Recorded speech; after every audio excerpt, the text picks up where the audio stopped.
de estudos, e como sempre o fazemos,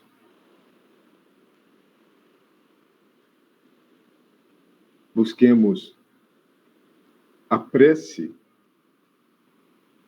haja vista a prece ser esse momento em que nós afastamos a nossa mente das questões mais imediatas e, num esforço, muitas das vezes, de desocupar o espaço mental com as preocupações do dia a dia, a fim de que a espiritualidade encontre brechas, portas, janelas abertas para fluir sobre nós a sua inspiração e nós em condições de acolhê-las, resultando no entendimento mais ajustado dos propósitos que unem as pessoas em dado momento.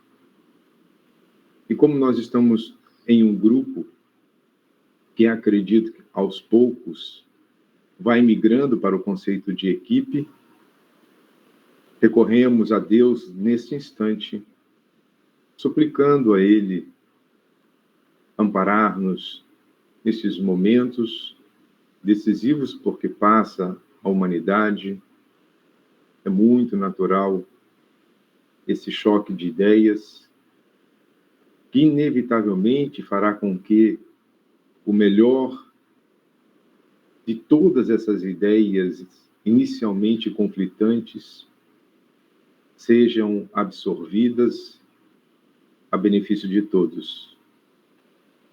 Que este encontro, Senhor, como os demais, transcorra em um clima de paz e harmonia, que estejamos atentos para as sugestões do alto e as transformemos em palavras de entendimento, acolhimento e esclarecimento. Dessa forma, em nome de nosso Senhor Jesus e em teu nome, iniciamos neste instante mais um momento de estudo vinculado ao grupo do qual fazemos parte. E assim seja. Almas viventes, queridos amigos, saúde e paz, nesta manhã em que retornamos uma vez mais ao estudo, vamos concluir este capítulo 13, Recordações e Entendimentos, e traz uma mensagem muito especial. Eu acredito que este livro, ele nos chama a atenção a dois aspectos. Um, que nós já estudamos, que é como que o mundo, a dimensão espiritual de natureza inferior, e aqui a palavra inferior estaria relacionada não ao demérito, mas sim à condição moral em que muitos espíritos ainda estagiam. E como esses nossos desafetos, aqueles que intentam produzir embaraços ao progresso, agem a partir do momento em que o indivíduo que é o alvo das suas ações, ele toma a decisão de realizar um processo de mudança, assim como quando outras pessoas, em que pese ainda a inobservância deste indivíduo, outras pessoas, portanto, se interessam pelo seu bem-estar. E agora, começando no capítulo anterior, nós nos debruçamos com a dimensão dos sonhos e eu espero trazer para todos nós reflexões que deverão, espero eu, fazer com que, a partir de hoje, se não ainda o estamos a fazer, comecemos a nos preocupar com a qualidade das nossas vidas, a preparação devida para o ato de dormir, a análise do como estamos a acordar, que são indicadores muito interessantes a respeito das experiências que tivemos nesse intervalo entre a vigília e um novo estado de vigília, intervalo esse denominado de sono, alçamos a dimensão espiritual por um processo de emancipação da alma. Apenas recuperando um dos estados de emancipação da alma, que vamos encontrar um estudo muito assertivo em O Livro dos Espíritos, na sua segunda parte, o sonho, ou o sono, é um evento biológico cujo resultado é essa projeção da nossa consciência, do nosso eu, na dimensão primeira de onde proviemos. Então, vamos lá. Apenas para recuperar o que nós conversamos no último encontro, são 2 itens que eu acho interessante trazermos uma vez mais para as nossas análises, num review do estudo anterior. Iniciamos pela questão 343, quando Kardec pergunta, né, os que vemos, ou seja, aqueles indivíduos, os personagens que vemos em sonho, que nos testemunham afeto e que se nos apresentam com desconhecidos semblantes.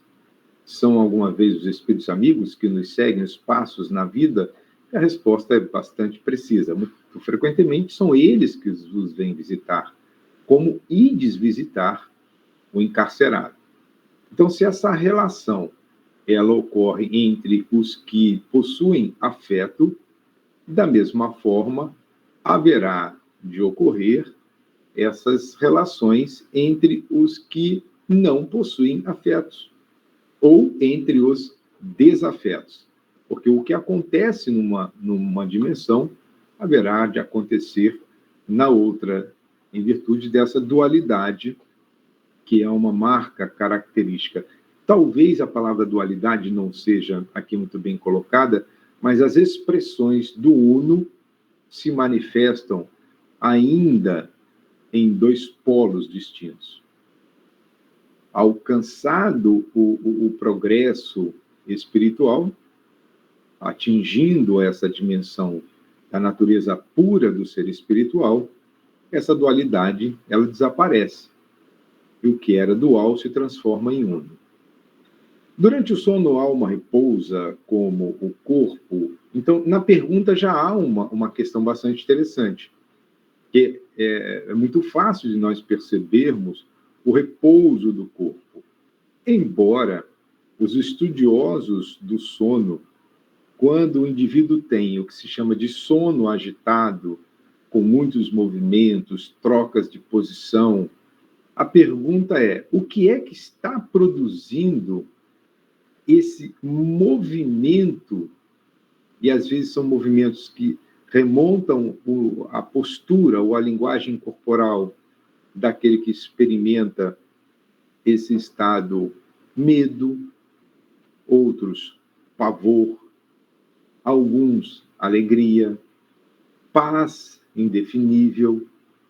Então, esse corpo agitado, ele ainda é objeto de muitos estudos, e para nós que aderimos ao pensamento espírita, sabemos que, segundo André Luiz, durante este período, o corpo ele está, entre aspas, em repouso, mas ele sofre as consequências vibracionais do local aonde o seu proprietário, né, o espírito encarnado, demandou, as relações que ele estabelece nessa dimensão. Então, o corpo aparentemente repousa, mas se ele entra no estado de modulação diferente da sua consciência, ele tem uma diminuição da atividade do sistema nervoso, mas ele continua agitado. Qual é a fonte dessa agitação? Alguns estudiosos afirmam que são descargas emocionais que foram reprimidas durante o estado de vigília. Outros, de uma maneira mais transcendente, afirmam que são as resultantes das experiências que ele vivencia durante o sono. Quando se fala experiência, não há mais uma relação com o corpo. O corpo passa a sofrer as consequências da experiência que a consciência experimenta.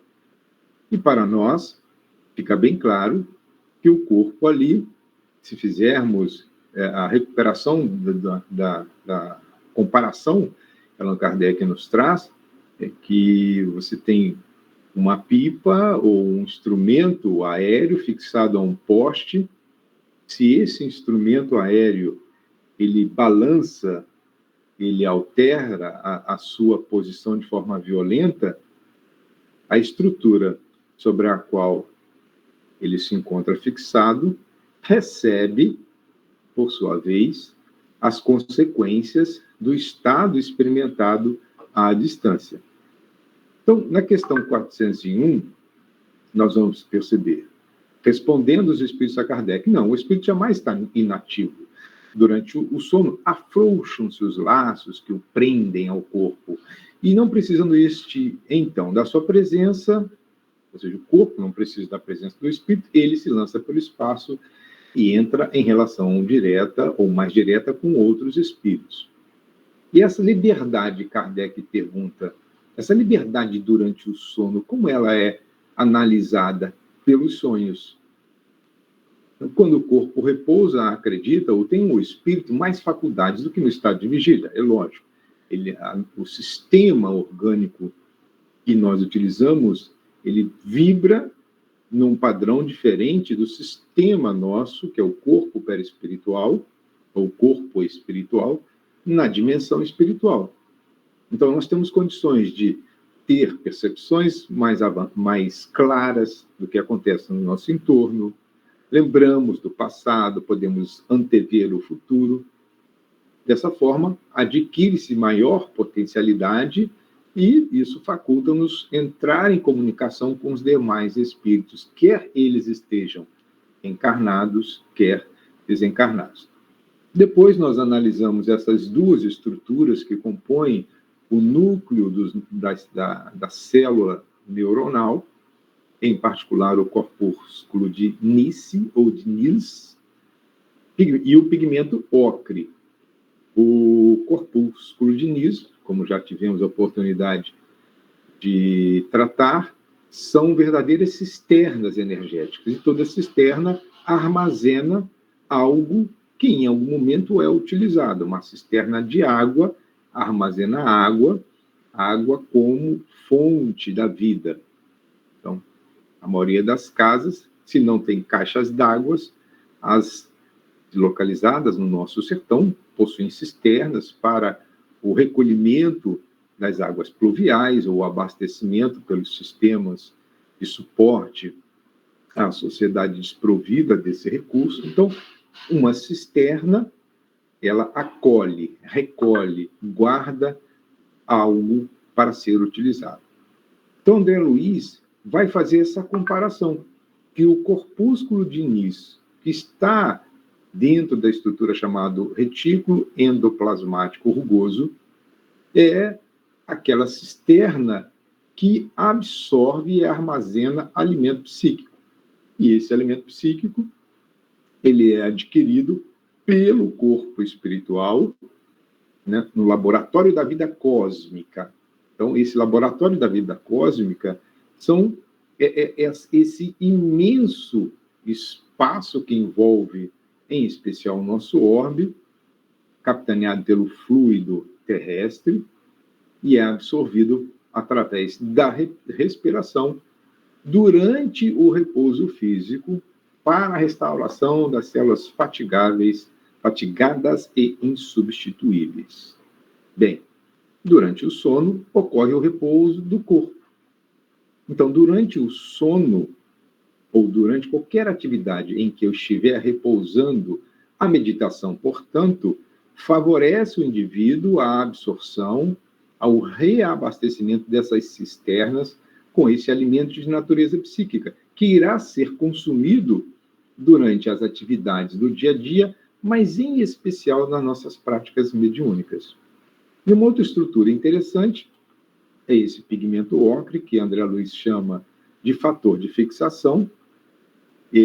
André Luiz identifica este fator com estreita ligação com o corpo espiritual. Então, o ponto de união entre o perispírito e o corpo físico.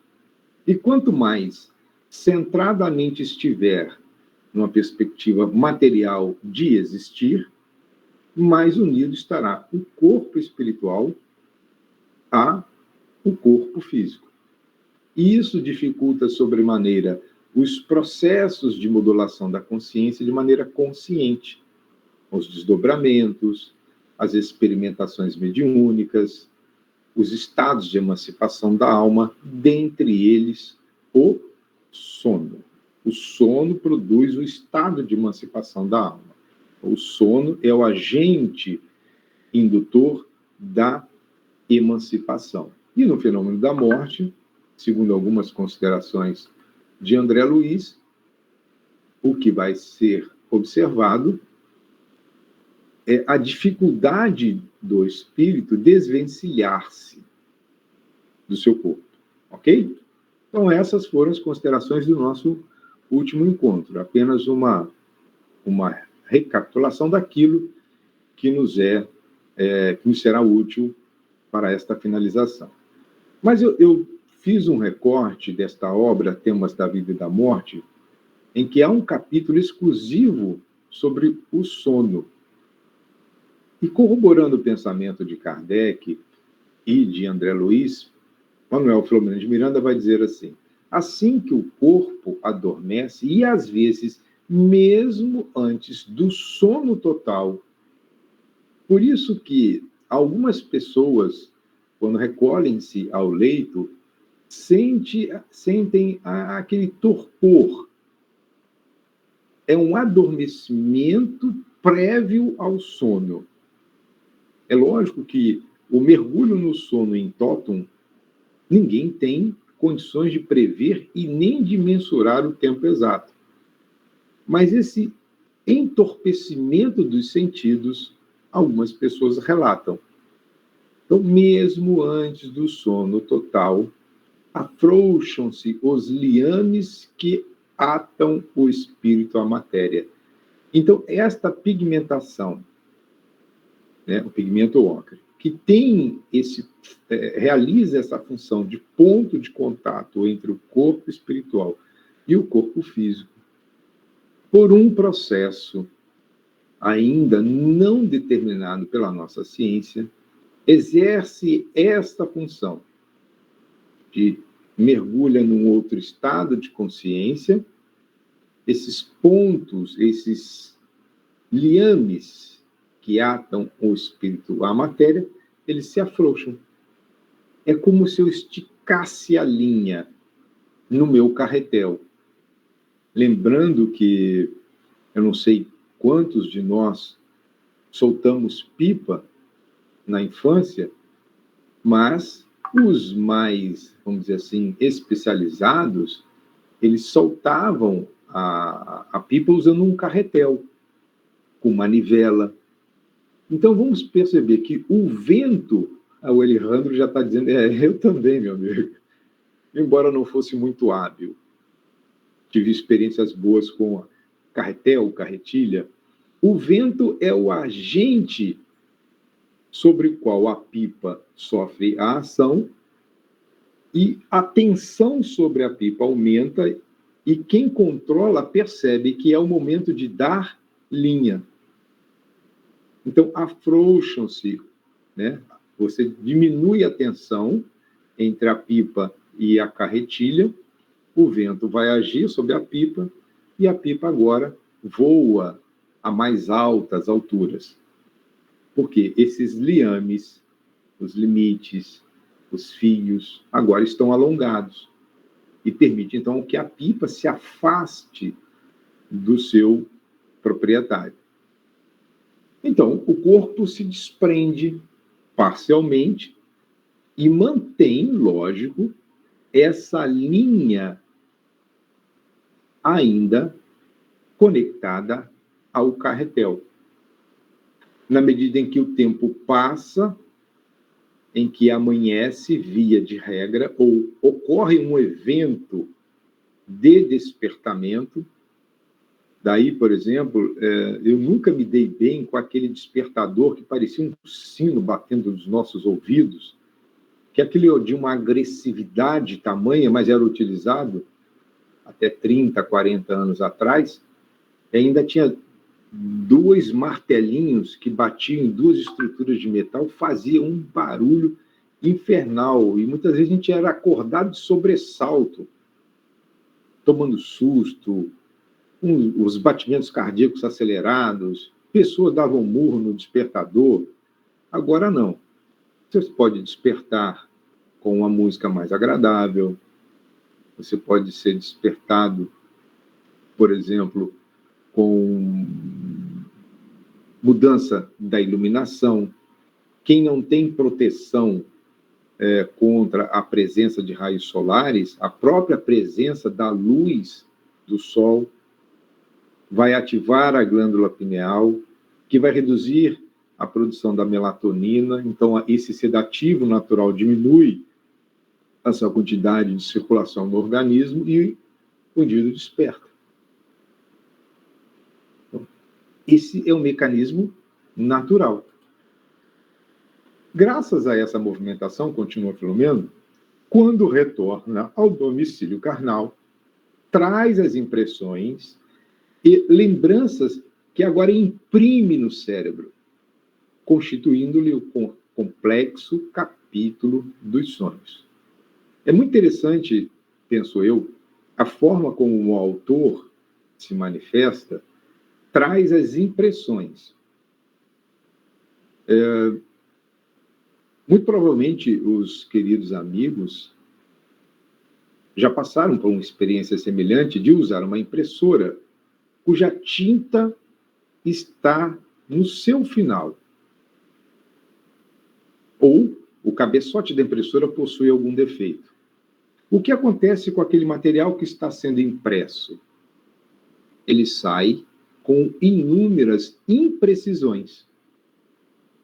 Então, imprimir na tela mental, ou imprimir no cérebro, porque é a mente que interpreta, essas impressões colhidas na dimensão espiritual, exige que a estrutura que vai fazer essa impressão, ela traga uma justeza nos seus mecanismos tal que possibilite ao espírito reencarnado lembrar-se das ocorrências que se deram na dimensão espiritual. Daí começamos a perceber, e é o toque final que Filomeno dá nesse recorte que estamos a apresentar, ele chama-nos a atenção de que, detendo-nos apenas nos fenômenos oníricos, ou seja, nos estados de emancipação da alma, relacionados apenas ao sono, portanto, experiência de natureza espiritual, porque eu posso ter um entorpecimento dos sentidos por absorção de algum medicamento, por absorção de drogas, sejam elas lícitas ou ilícitas. Então, a causa da projeção no mundo espiritual é considerado como algo natural. Esse aspecto que Filomeno está a nos trazer. Então, detendo-nos apenas nos fenômenos oníricos de ordem espiritual, estes preservam uma correlação entre o estado de evolução do ser e os acontecimentos de que participa. E aí fica uma pergunta. Veja só, por que eu não me recordo dos meus sonhos? Muito provavelmente, segundo o que tivemos estudado até aqui, eu estou em um processo reencarnatório em que os laços que me prendem à matéria são ainda tão primários, ou tão primários no sentido de fortes. A minha vida, embora em que pese eu buscar a minha espiritualização, ela se circunscreve a momentos da minha experiência de vida. Mas aí ficaria uma outra pergunta, mas por que existem pessoas materialistas que relatam sonhos intensos? Bom, depende, porque eu não digo ser materialista, mas estar servindo a uma comunidade, a uma sociedade com propósitos dignificantes,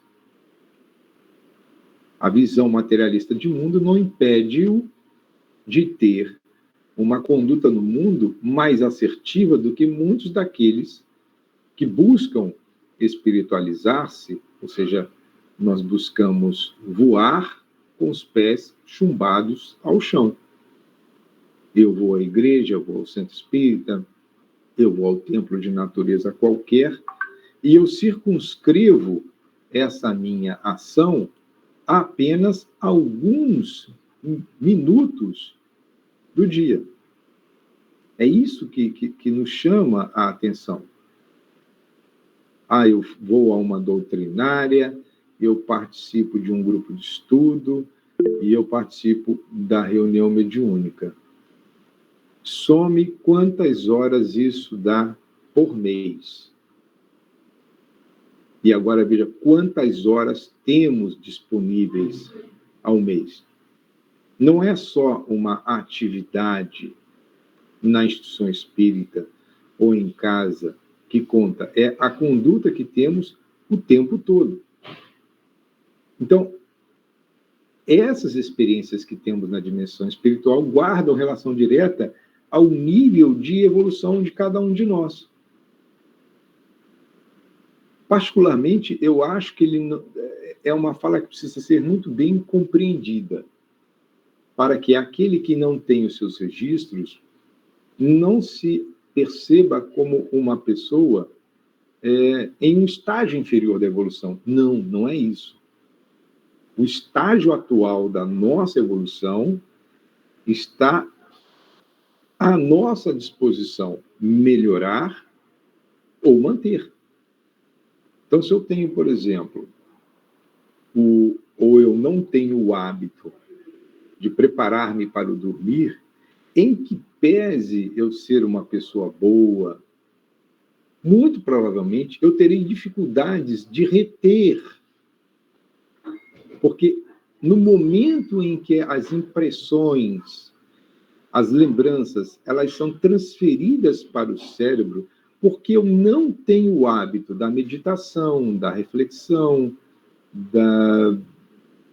de estabelecer uma estrutura mais profunda de conectar-me com o meu próprio eu, tudo que vem imediatamente se perde.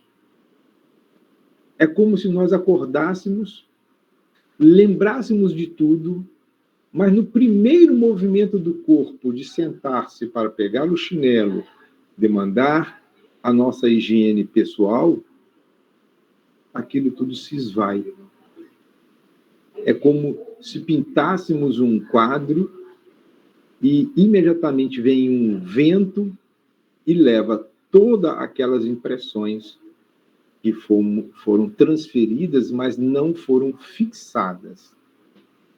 É como se desenhássemos um painel na areia e o vento leva, desconstrói, ficam recortes imprecisos, mas na medida em que a gente vai mergulhando nos estudos, aprofundando as nossas horas de reflexão, de meditação, eu vou melhorando, ajustando essa cabeça de impressão, essa comparação que fizemos. Então, quando eu retorno ao corpo, as lembranças, tudo que eu vivenciei. Agora eu tenho um instrumento mais preciso para fixar no meu cérebro, porque é o cérebro o instrumento que se utiliza o espírito no estado de vigília. Essa complexidade que compõe o nosso cérebro, com suas milhares de conexões, representa a tela onde iremos realizar essa transferência de informações. Bom, então, agora nós vamos entrar de forma mais própria nas lembranças de cada personagem que participou desse encontro no mundo espiritual. Inicialmente, destacamos os personagens Artemis e Ermelinda. E Filomeno vai dizer, ambas apresentaram relatos assertivos. Naturalmente, os limites orgânicos e as disposições acautelatórias providenciadas pelos mensageiros desencarnados se responsabilizavam pelas dificuldades naturais, a fim de que entendessem todo o ocorrido na noite anterior. Se não houvesse a ação preventiva do passe, em especial de Dona Adelaide em Dona Artemis, em que pese ela, como vimos, estar habituada a essas experiências oníricas de qualidade, desta feita, ela precisava ser amplificada a sua capacidade de registro.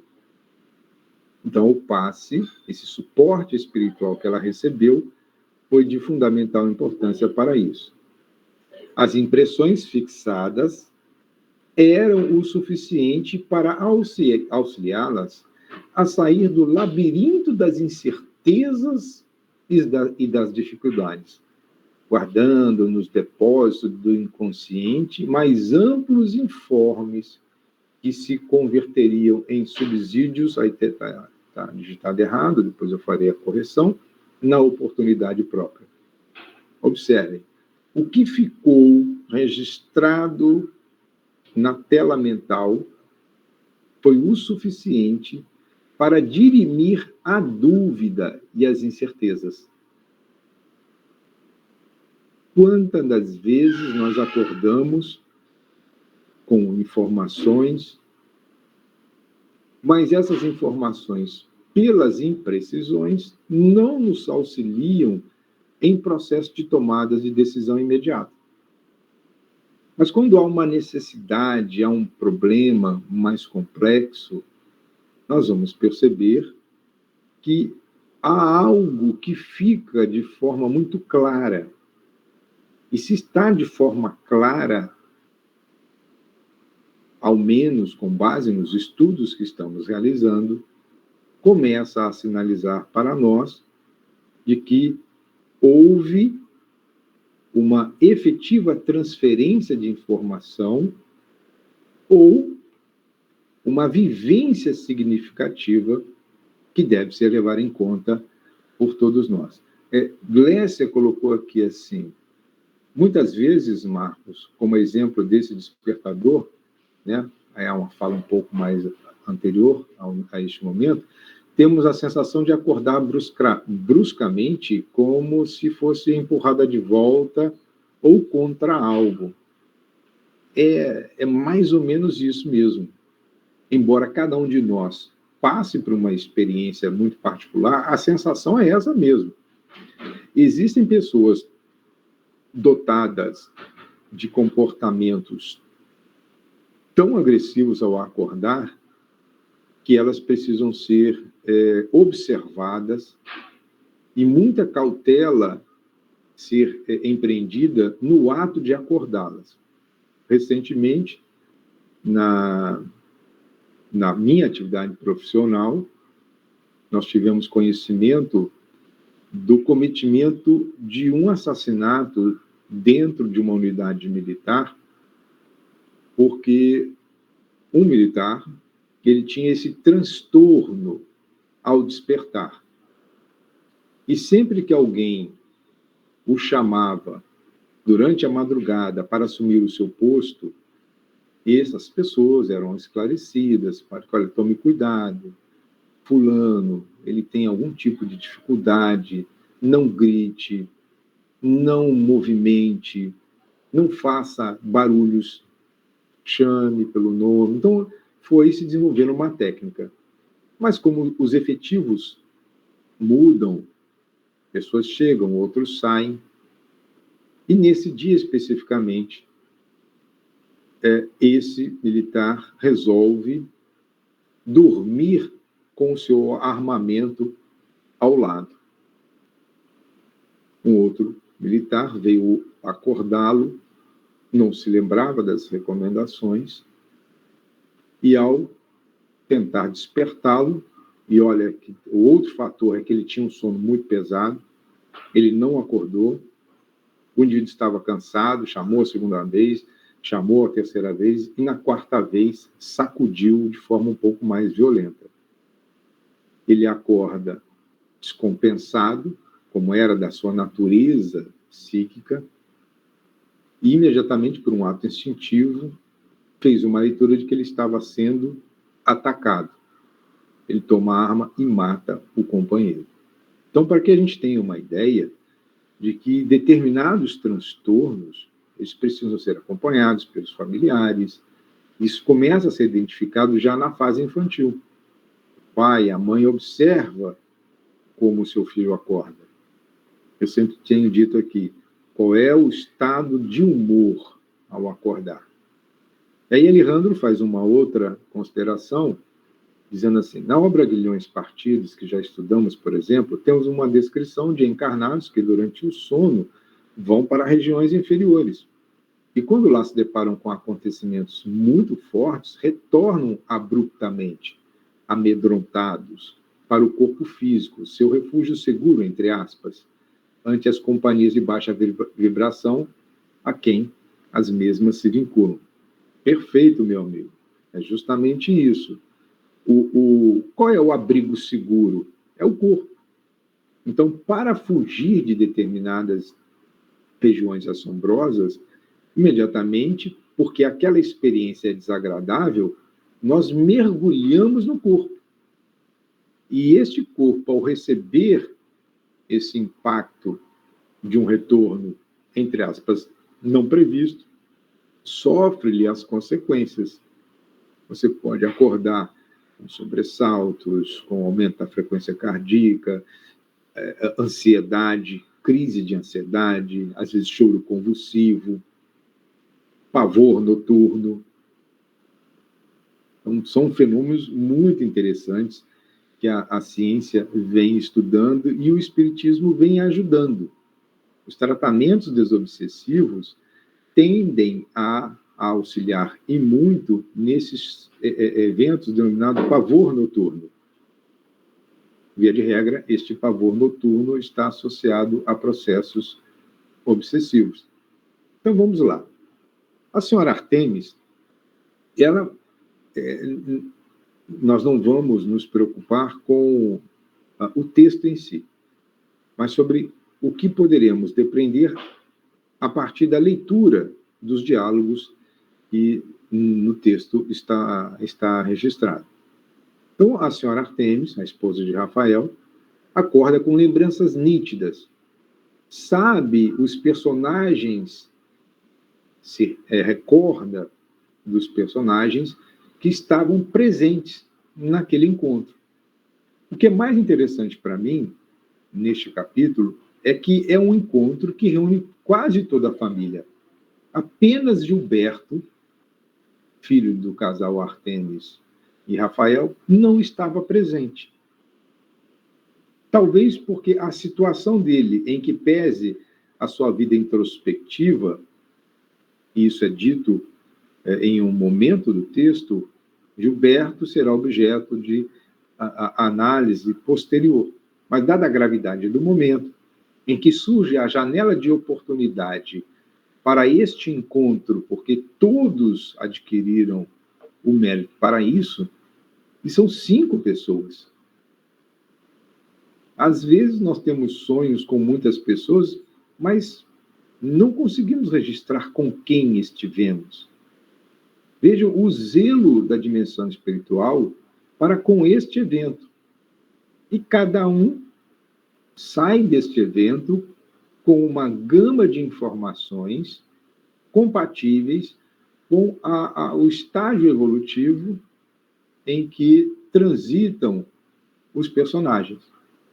Então, são lembranças nítidas que ficam nessa memória contínua após o despertar, trazendo para Artemis a certeza de ter se encontrado com sua filha, com seu esposo, com a sua mãe, notou a presença de Ermelinda e de um médico que trazia, conduzido até aquele ambiente, o seu esposo. Os aspectos sensoriais preservados.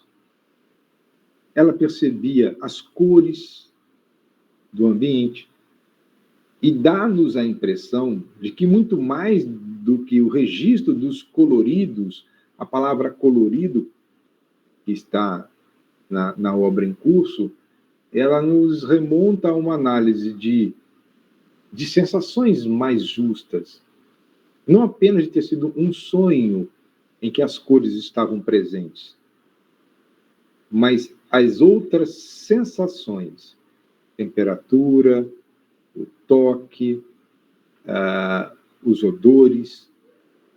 Por isso, os sentimentos e as emoções por ela experimentados estão todos contidos na sua fala.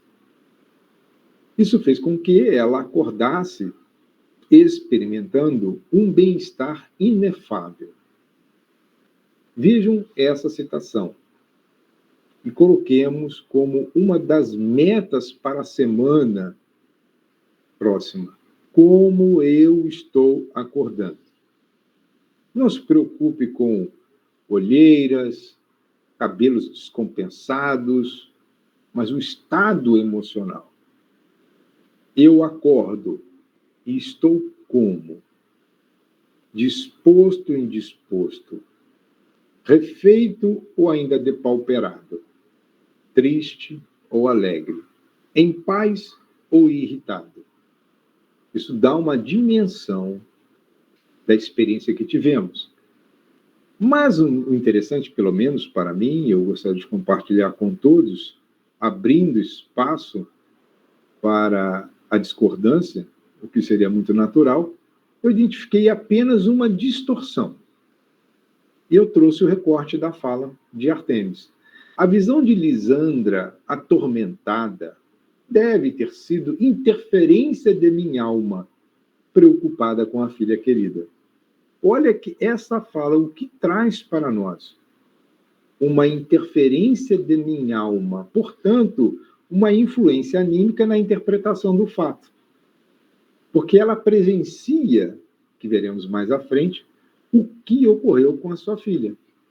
Mas a mãe zelosa, né?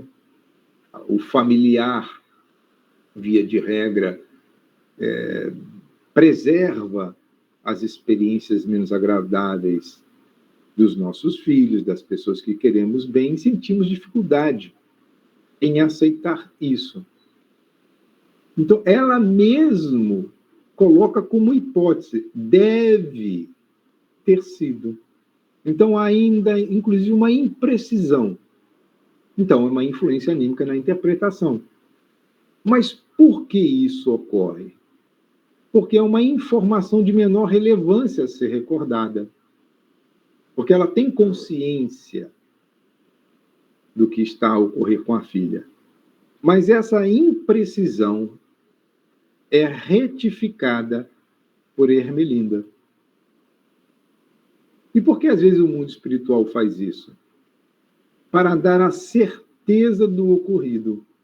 Se fizermos um paralelo, por exemplo, dentro das nossas reuniões mediúnicas, no momento da avaliação, se tivermos 2 videntes ou 2 médiuns com a mediunidade de vidência, fica melhor colocada a minha fala. E eles observam em uma comunicação 2 fatos totalmente diferentes, tem alguma coisa errada. Porque em algum momento as narrativas, as interpretações, as impressões daqueles que têm a capacidade de observar a dimensão espiritual têm que se cruzar. As informações têm que ser complementares. E ainda mais, elas certificam as experiências dos demais participantes. Uma falha na interpretação de Artemis é corrigida por Ermelinda, que também acorda com a lembrança nítida dos personagens que participaram daquele evento. E traz dados mais relevantes sobre a saúde de Lisandra. Por quê?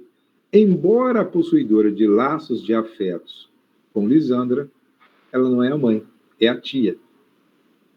Então, isso favorece para que ela tivesse uma menor interferência anímica. A razão, na análise do fato, sobrepuja-se à emoção. Então, ela traz informações mais assertivas, com detalhes do ocorrido. Achei muito interessante essa percepção ideoplástica, que trazemos também um recorte. Vi que se estampava na sua mente, ou seja, na mente de Lisandra, não sei como explicá-lo, a presença de um monstro horrendo, deformado, agressivo. Então, se estampava na mente de Lisandra, ela estava observando um fenômeno produzido por Lisandra, que, diante das suas recordações, reproduzia no seu campo mental, na dimensão espiritual, a presença de um monstro. Isso é um fenômeno ideoplástico. Bom, tem mais uma citação aqui, a gente vai aproveitar a oportunidade. Marco, é um exercício fazer essa análise do acordar, pois às vezes nos vemos presos aos compromissos do dia a dia e acordamos já no ato de correr para não perder o ônibus, etc. É isso mesmo. Mas outras vezes, quando seguimos os critérios para bem dormir, já conseguimos amanhecer mais calma e tranquila. É o desafio para a semana, aliás, para até o próximo encontro, em novembro. É como eu estou acordando. Faça uma tabelazinha com alguns indicadores e vai marcando um X. E vamos ver qual é o resultado. Não precisa apresentar o resultado aqui no nosso grupo, não, viu, gente? É apenas uma proposta. Interessante que Ermelina registra o descompasso emocional de Rafael. Fato esse que não está relatado por Dona Artemis. E, no final da sua descrição, provavelmente ali nas considerações iniciais pelo café da manhã, ela apresenta uma visão agora diferente de mundo, registrando a necessidade de se aproveitar esses relatos, o que elas vivenciaram, e talvez essa é a porta que se abre, elas deveriam buscar conhecer mais a respeito da espiritualidade. Então ela começa a falar sobre a imortalidade da alma e identifica a presença da vingança de alguém invisível. Vejam que interessante. Diante de tudo o que ela experimentou, ela traz agora essa certeza de que os problemas, em especial de Lisandra, remonta a uma causa de alguém que não está sendo identificado pelos seres viventes. E aí entra a experiência da Lisandra, quando a sua mãe vai visitá-la em seu leito, a percebe pensativa, contemplativa, e Lisandra já traz uma outra observação. tenho a noção de ter vivenciado um estranho pesadelo. Obrigado aí, Joselita, pelas suas considerações, viu? Obrigado. Esse estranho, o que é um pesadelo? É o termo utilizado para denominar as experiências oníricas desagradáveis, em especial aquelas que provocam desconforto de tal monta que o indivíduo é tomado de um pavor. Isso chama muito a atenção, porque o sono, a princípio, deveria ser apenas repouso. Mas as criaturas humanas, porque somos seres únicos na obra da criação, únicos no sentido de somos diferentes uns dos outros. E cada um tem a sua experiência, porque essas experiências guardam relação com o estágio evolutivo.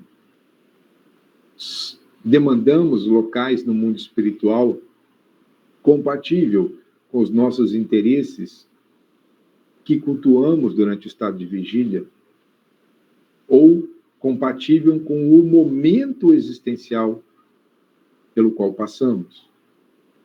Então, Lisandra, a história da sua vida até este momento, de extensa provação, expiação também, problemas de natureza psíquica, era natural que ela registrasse isso na forma de pesadelo. E traz impressões vagas do ambiente, já não tem detalhes, algo... obrigado. Aguinha, gente.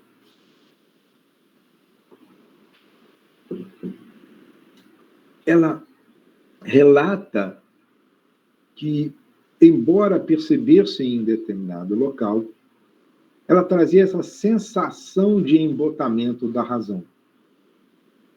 Resultado é como se fosse um efeito anestésico, muito natural em casos quais esses, em que a pessoa é submetida a tratamentos químicos mais variados, a própria condição psíquica de Lisandra como uma paciente portadora de transtorno de natureza psicótica, né?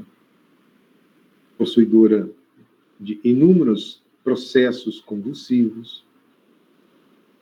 Mas, olha que interessante, quando ela identifica a presença de Rafael, a simples presença de seu pai, e nós temos como estudar isso uma vez mais, aqueles que assim o desejarem, se não me falha a memória, está no livro Nos Domínios da Mediunidade, num capítulo intitulado Incursão no Passado, ou Imersão no Passado. Por favor, os amigos sempre prestimosos, me corrijam se eu estiver equivocado. Então, a simples presença de uma pessoa pode induzir-nos, porque a presença de alguém transfere para nós um estado vibracional. A voz, isso chega aos nossos ouvidos, impressiona os nossos sentidos, só que a voz que Lisandra passa a ouvir não é uma voz do seu pai na personalidade atual, mas ela recupera as impressões vibracionais do personagem do passado. Isso é o que é mais interessante. E é assim que os espíritos nos identificam. Posso ter sido uma mulher em encarnação anterior e agora me fazendo uso de uma estrutura masculina, e pelo processo vibratório, embora as vozes sejam diferentes na sua compreensão, a identificação da fonte E nesse momento em que ela recupera a informação do passado, ouvindo a voz da personalidade anterior de seu pai, ela entra em crise, uma crise convulsiva, e ela afirma: desmaiei. A conversa que ela tem com sua mãe, fazendo uma espécie de catarse, e vejo que é a primeira vez que ela se abre com a sua mãe a respeito de experiências dessa natureza. Muito provavelmente, ela recebeu um suporte também de natureza magnética para que a acordasse predisposta a abrir-se ao diálogo. E afirma: eu sempre sonho com um homem terrível, horrível, que me ameaça destruir vagarosamente como eu fizera com ele. Um homem horrível, destruir. Então, quando ela cria esse quadro mental, a sua tia Ermelinda registra a presença deste homem e identifica como a causa de uma vingança invisível. Vejam como as informações elas vão se encaixando. É como se estivéssemos a construir um jogo da memória em que cada um colocasse uma peça. E a combinação dessas peças, ao final, oferecesse-nos um retrato o mais preciso possível de uma realidade. Ela continua, a jovem Lisandra. Havia momentos, antigamente, em que a presença de papai me inspirava tanto ódio. Vejam que eu acredito, embora não esteja claro na obra, que para ela acordar com esse desejo de abrir-se, um suporte espiritual prévio, segundo o meu entendimento, muito provavelmente ocorreu. Continua ela: eu experimentava a sensação de que ele havia destruído algo muito caro dentro de mim. Procurava, então, reagir e superava. Meditando, agora ela, no tempo presente, concluo que esse homem horroroso que ela identifica na dimensão espiritual, portanto, durante o sono, tem alguma coisa a ver com isto.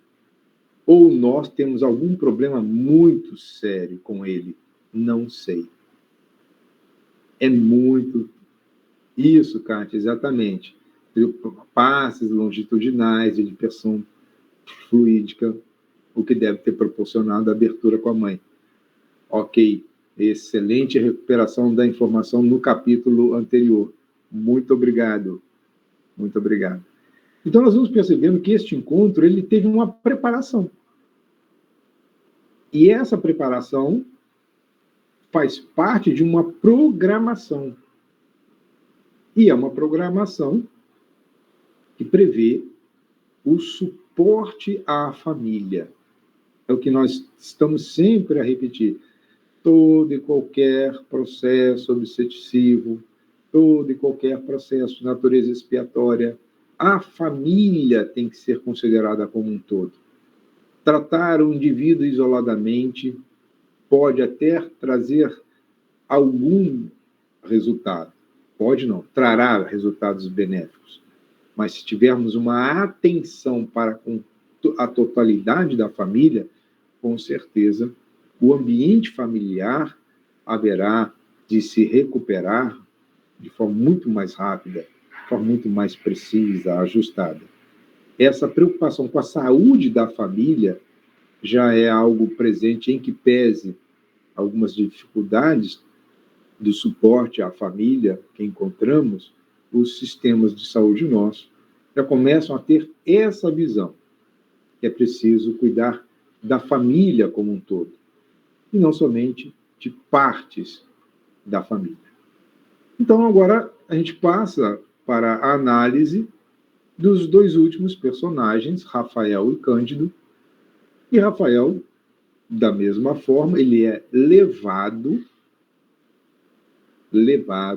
conduzido Portanto, o seu estágio evolutivo já é também de natureza inferior, mas ele registra as alegrias do reencontro com a família. Encontro com a esposa, mulher, a quem ele endereça os mais caros afetos, mas registra uma mágoa do ocorrido no final do sonho com sua filha.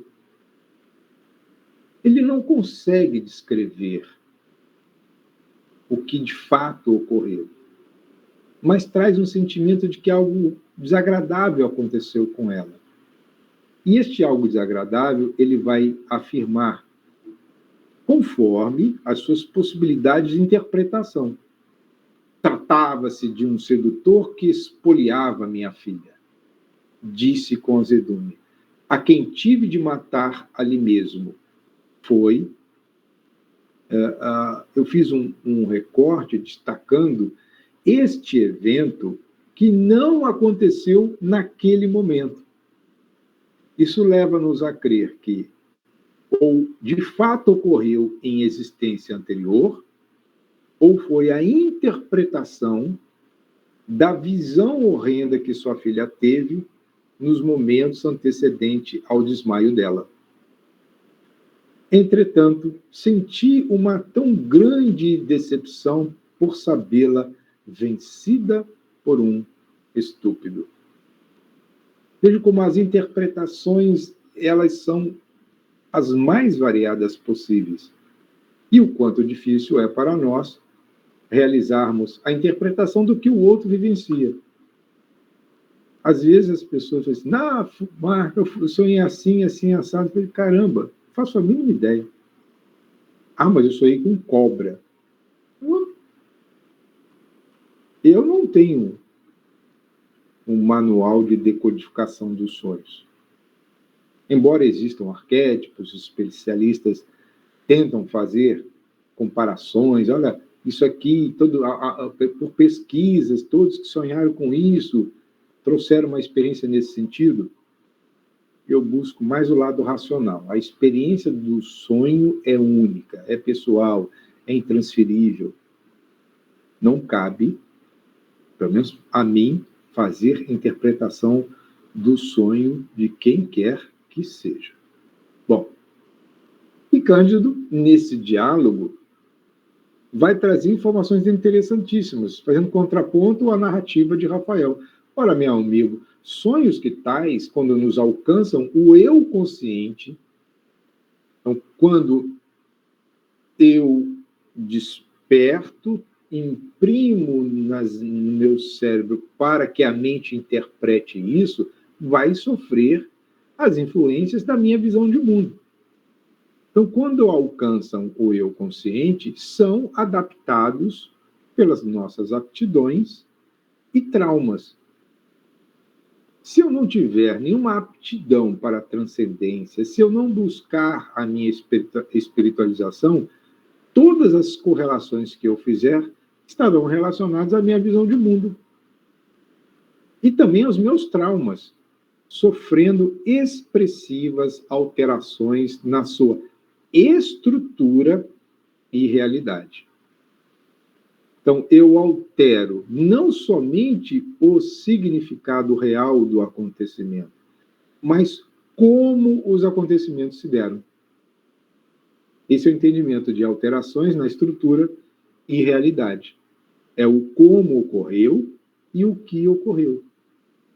Porque a interpretação, não sei se vocês, acredito sim, muitos já devem ter feito concurso público, e eu fui fiscal de inúmeros concursos públicos, e, via de regra, o indivíduo que fazia era submetido ao teste, chamava-nos e perguntava, senhor, por favor, essa questão aqui eu ouvia,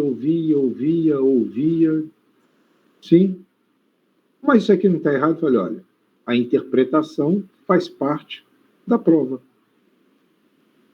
Então, havia uma dificuldade, muitas vezes, do candidato de identificar o que é que se estava querendo.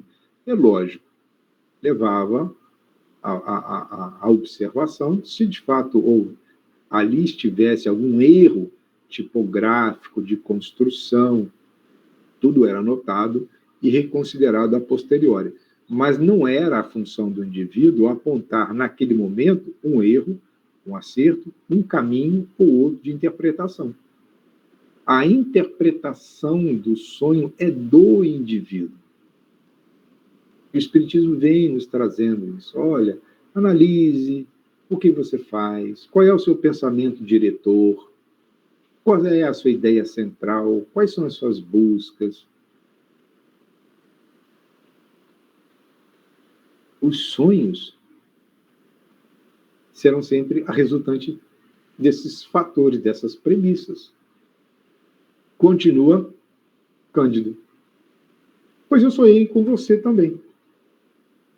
Tenho a certeza de que os bons espíritos nos conduziram a uma região de bênçãos, onde você confraternizou com a família, recebendo auspiciosa carga de otimismo. Olha que interessante.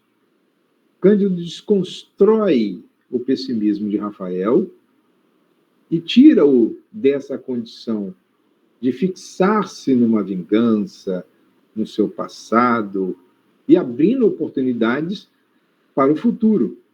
E dentro dessa perspectiva, é que ele apresenta a sugestão de que Rafael escrevesse uma missiva, uma carta à sua família, falando sobre o contato com o Espiritismo, quanto a doutrina espírita vem lhe fazendo bem, e realizasse, né, uma delicada abordagem em torno do tema fascinante e confortador.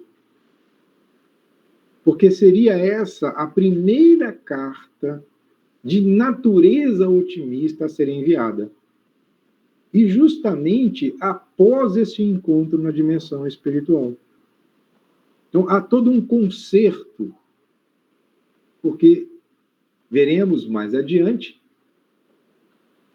essa escrita, essa informação por escrito enviada à família é mais um indício de que tudo aquilo foi uma experiência real. E quando nós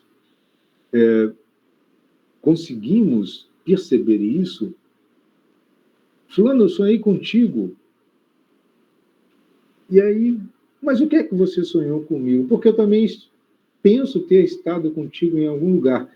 E as informações, elas se encaixam a algo por detrás deste encontro. Ou tarefas a desenvolver, amparos que estão em curso, ou, às vezes, processos obsessivos. Tramas que se estabelecem entre pessoas que se queriam bem até um determinado momento, estabelecimento de atritos. Então, precisa-se que tudo seja muito analisado sob a ótica da doutrina que estamos escolhendo como aquela que norteia o nosso caminhar. Bom, eu fiz questão de encerrar, neste momento, a parte expositiva, para que nós troquemos impressões, caso hajam, para não avançar. Eu não gosto muito de parar um capítulo pelo meio, não fica muito legal, mas como hoje eu fiz questão de, hoje a gente só vai concluir. Agradeço aí, Clécia, viu? Like para você, pela sua observação. Realmente, eu gosto muito desse estudo. Muita vontade de conversar com vocês, colocar as minhas ideias. E é legal quando vocês se contrapõem, colocam suas observações, mas está redondo. Leda levantou a mão e eu não dei atenção, Leda. Gostaria de fazer alguma consideração? Eu queria fazer uma questão sobre o que está acontecendo comigo. Está me escutando? Sim. Eu estou fazendo tratamento para depressão. Sim. Então, eu uso uma medicação à noite. E à noite eu não tenho sonhos, nada. Durmo pesado. Se eu durmo, às vezes, de tarde um pouquinho, ou cochilo mesmo sentada, aí eu tenho esse sonho, eu sinto esse afastamento. Aí eu queria saber disso. Se a medicação impede o afrouxamento desses liames e o espírito fica preso ali na cama, do lado do corpo, e não vai em busca de algum aprendizado, de alguma experiência.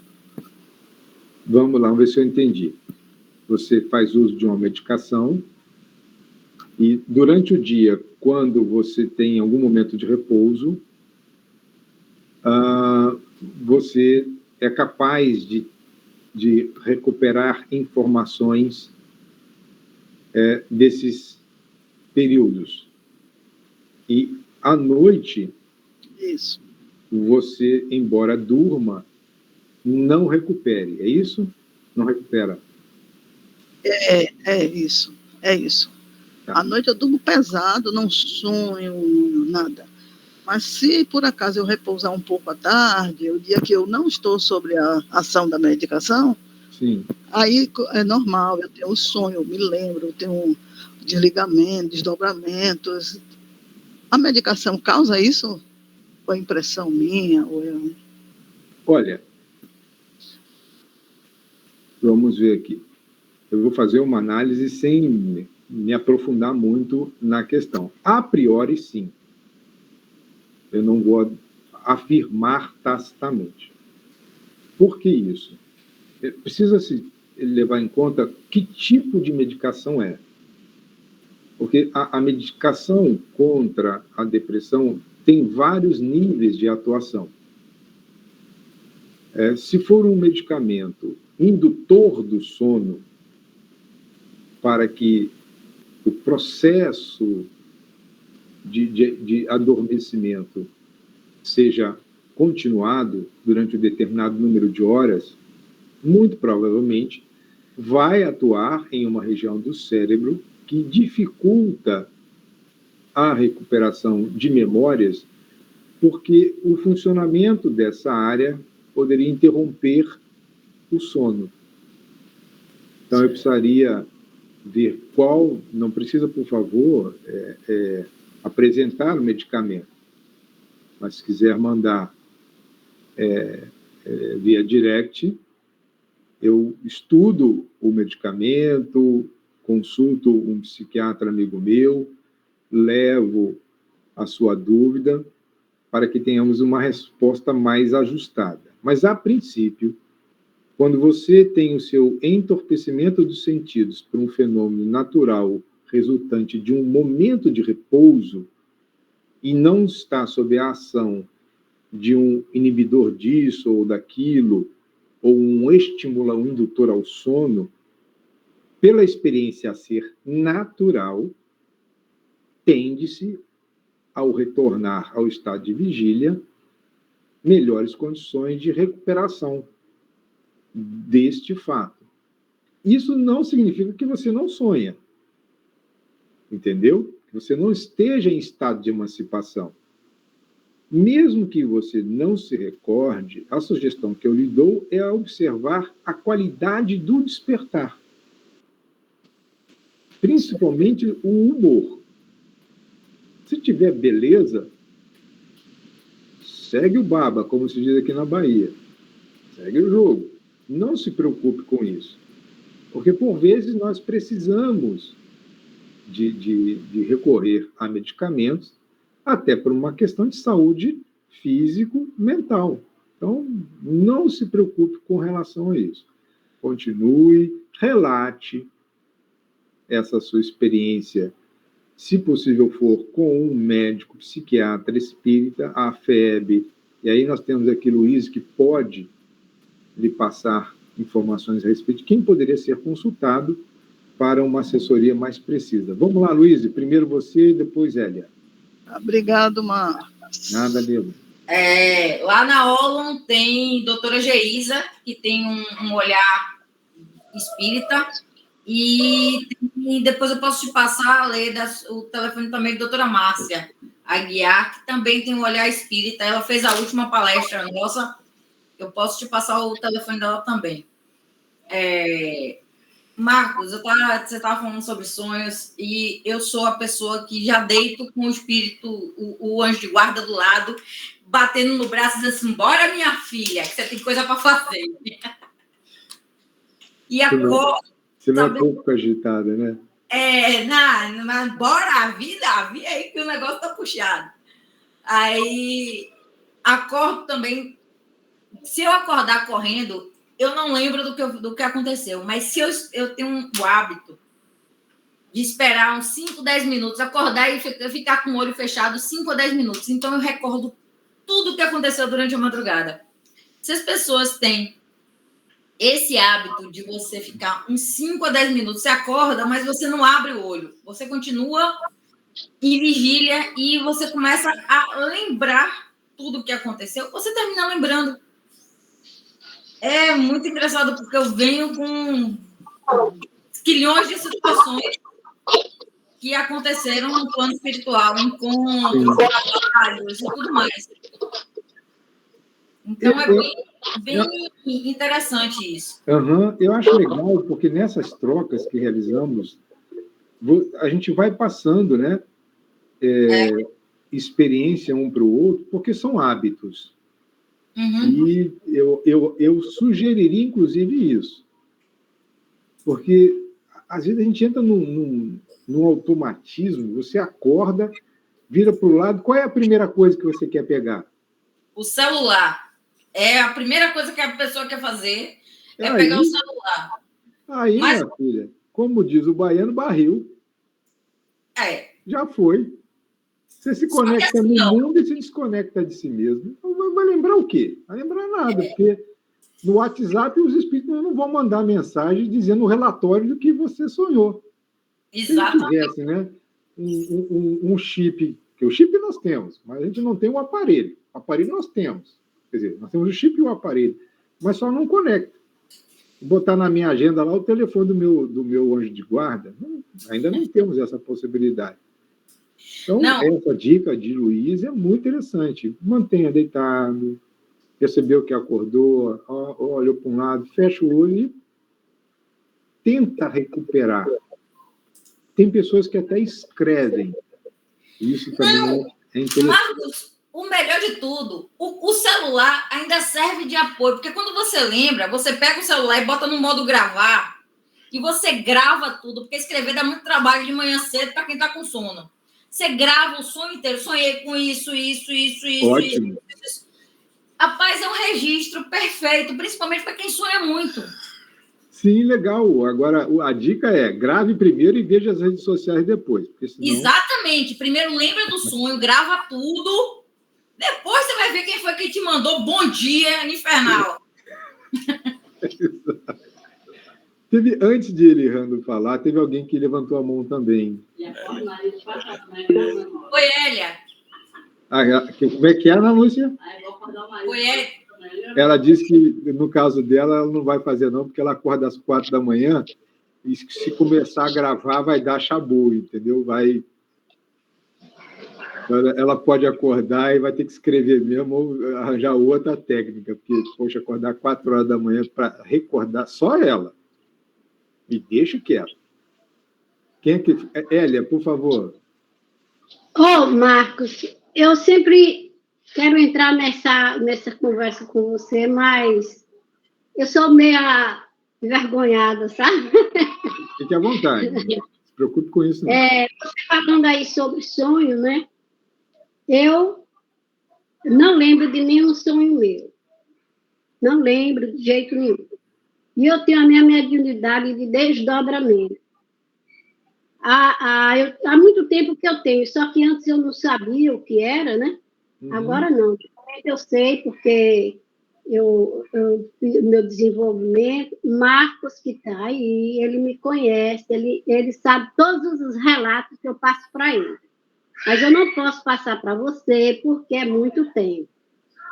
Mas eu quero dizer o seguinte, eu ficava muito incomodada, sabe, com isso, incomodada com a minha mediunidade de desdobramento.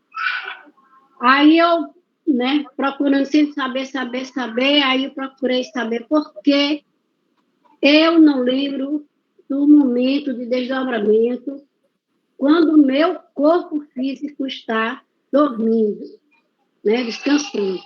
E no momento que eu estou aqui em casa, que não estou dormindo, e que sinto aquela necessidade, que na realidade eu deito ao desdobramento e não... E ouço tudo que está na minha volta, certo? E aí eu perguntei, por que durante a noite eu não lembro de nada disso? Eu sempre procurando saber disso, é um tormento para mim. Vamos ver O se a que gente foi passado consegue... para mim foi diga. o seguinte, que quando eu fiz o meu... Quando eu vim já sabendo o que eu ia fazer. E que eu já sabia que ia ser dessa forma. Porque os lugares aonde eu vou fazer o atendimento são os lugares aonde eu não posso lembrar. Eu deduzi que são lugares que onde tem espíritos, como diz assim, muito inferiores, né? E um dia desse, eu estava dormindo, quando foi mais ou menos umas 2 ou 3 horas da manhã, eu acordei cansada, que parecia que eu estava correndo, e um medo pavoroso, sabe? Foi um medo pavoroso. Mas aí, deitada mesmo, eu fiquei, aí eu comecei a fazer uma oração, e aí aquilo ali foi passando, e eu senti como se alguém tivesse ali perto de mim, como se eu tivesse corrido muito, e como se a pessoa tivesse corrido atrás de mim, e eu acordei, né? E eu senti como se tivesse alguém ali comigo. Eu falei assim, ai, meu Deus do céu, você vai sair daqui agora, viu? Aí eu comecei a fazer uma prece. Vamos lá, eu gosto muito de brincar com essas coisas, viu? Não, legal. Aí eu comecei a fazer uma prece, fiz a prece de Cáritas, que eu gosto muito dela. Aí foi, aquilo ali passou, sabe? Aí eu continuei dormindo, mas só que não, como eu lhe digo, não lembro de nada. Certo. Nada. Durante o dia, esse desdobramento, não. Aí eu lembro de tudo detalhadamente. Certo. Vou tentar mudar um pouquinho, ou amplificar, mudar não, vou tentar amplificar a explicação a respeito desse seu relato. Durante o dia, nós estamos submetidos a outros, vamos dizer assim, fatores indutores. E durante o dia, a priori, nós temos a presença da luz solar. À noite, não há luz solar, pelo menos aqui no nosso continente. A melatonina, que é um hormônio produzido pela pineal, ela é considerada um sedativo natural. Então, durante a noite, ela tem maior produção e a melatonina, então, é um fator indutor do sono de natureza biológica. Mas ela também tem uma função de natureza mediúnica.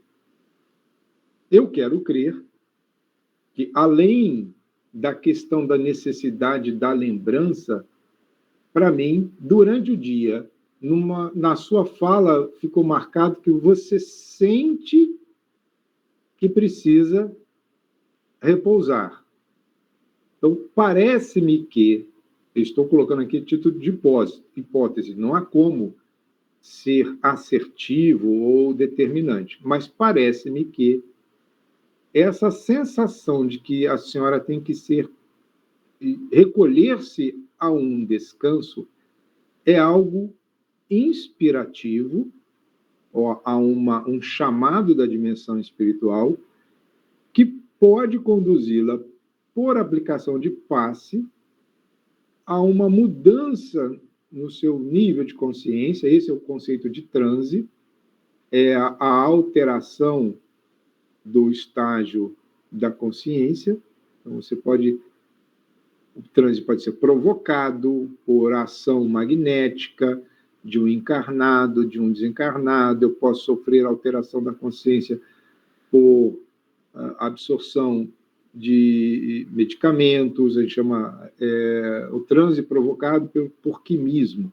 No caso da senhora, ok, Glécia, tranquilo, é uma questão de momento, e o momento do estado de vigília, o fator indutor do transe é outro. À noite, o fator indutor do sono é biológico. Há estudiosos que não consideram o sono como um transe diferenciado.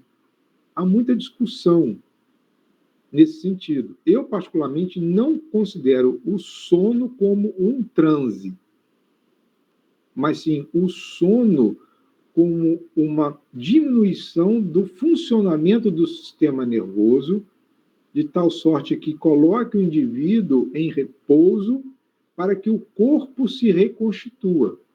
E isso favorece a liberdade ao espírito.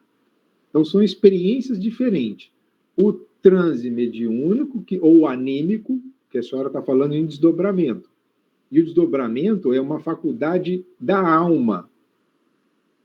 Então, a alma da senhora, quando liberta, fora dos momentos em que há um sono natural, o mecanismo é outro, tem as condições de registrar o que se dá no entorno ou os locais para onde demanda.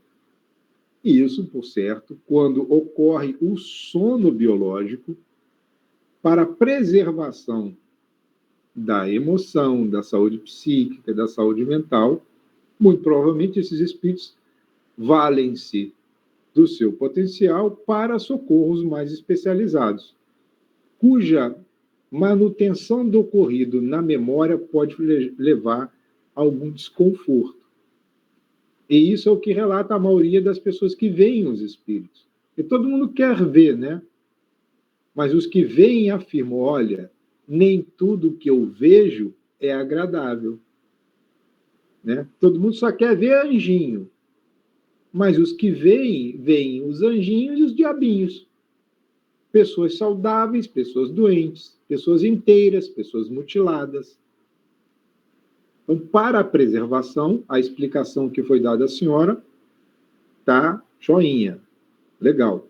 Mas quanto à recordação, eu apresento essa explicação, não conclusiva, lógico, vou estudar um pouco mais a esse respeito, mas eu acredito que essa condição possa trazer algum tipo de entendimento para a dúvida que a senhora nos apresentou.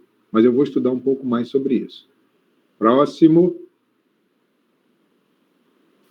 Marcos, Hélia caiu no meio do caminho que você estava dando a explicação. Oh. Mas mesmo assim eu vou estudar. Eu gostei desse desafio. Achei bem interessante. Por que ocorrem essas diferenças? Eu vou demandar a atenção sobre isso. Mais alguma coisa, gente? Sonho é um tema que todo mundo gosta. Eu não lembro todo mundo quase tem nada. dúvida Então, de sonho. eu nem me importo. Hoje em dia estou me observando como eu acordo. O que está lá, uma hora aparece na forma de intuição. O grande destaque que eu dou para o sonho é a intuição que nos apresenta. Mas muitas das pessoas, né, muitos de nós, a intuição chega e eu não dou a mínima importância. Porque, isso é coisa da minha cabeça.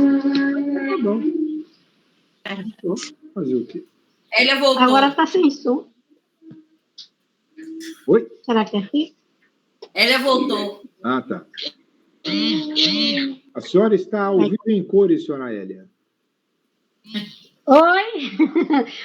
Caiu aqui, desculpa, viu? Imagina. Mas tudo bem, A parte que eu ouvi foi tudo bem, foi ótimo, deu para me entender alguma coisa, né? Então, tá aí, ainda tem algum tempinho aí?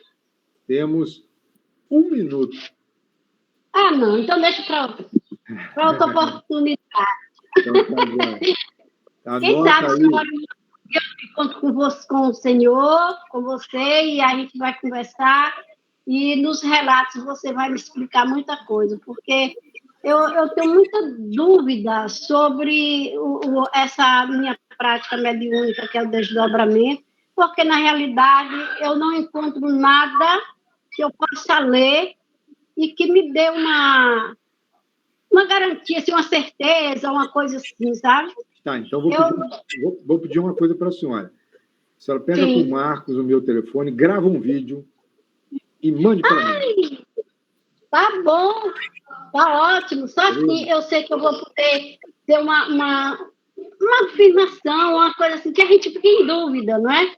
Tem muita coisa que a gente fica em dúvida, então há muita coisa que eu fico em dúvida.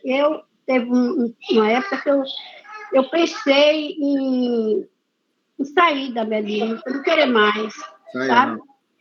Porque eu achava que eu estava inventando aquilo. Não.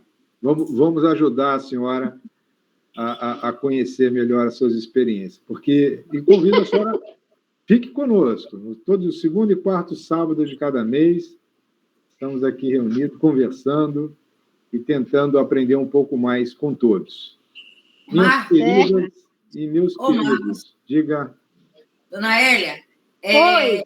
A senhora, o autoconhecimento, para a gente entender o que é nosso e o que não é uma das coisas mais importantes que existe. Porque o que é seu e o que não é, qual é o pensamento que é seu e o que não é a grande diferença do médium. O médium, ele ouve muita coisa e ele fica na dúvida. É meu, não é? Mas qual a sua linha de pensamento? Quando você entende isso, quando você passa a se autoconhecer, você passa a ter esse tipo de entendimento e entender o que é seu e o que não é seu. A mediunidade não é uma coisa ruim, é uma coisa muito boa, muito gostosa de se viver. Quando você faz com ela, entendeu? Bom, gente, eu recebo muitas orientações do Marcos Paulo. Marcos Paulo, menino bom. Isso aí, meu filho, é uma pessoa... Temos futuro. Todos nós temos um futuro pela frente promissor. Então, por causa do horário, nós vamos encerrar. Dona Hélia, fique à vontade, mande as suas dúvidas. Eu vou estudar um pouco mais a respeito da sua experiência e espero em breve apresentar a todos algum tipo de resposta. Desejo um bom final de semana, que vibremos para que tudo transcorra bem nos próximos dias, que aceitemos as divergências, que brinquemos uns com os outros, brinque com o seu, vamos dizer assim, o indivíduo que pensa diferente, que eu acho que é muito legal quando a gente leva para o humor as diferenças, e não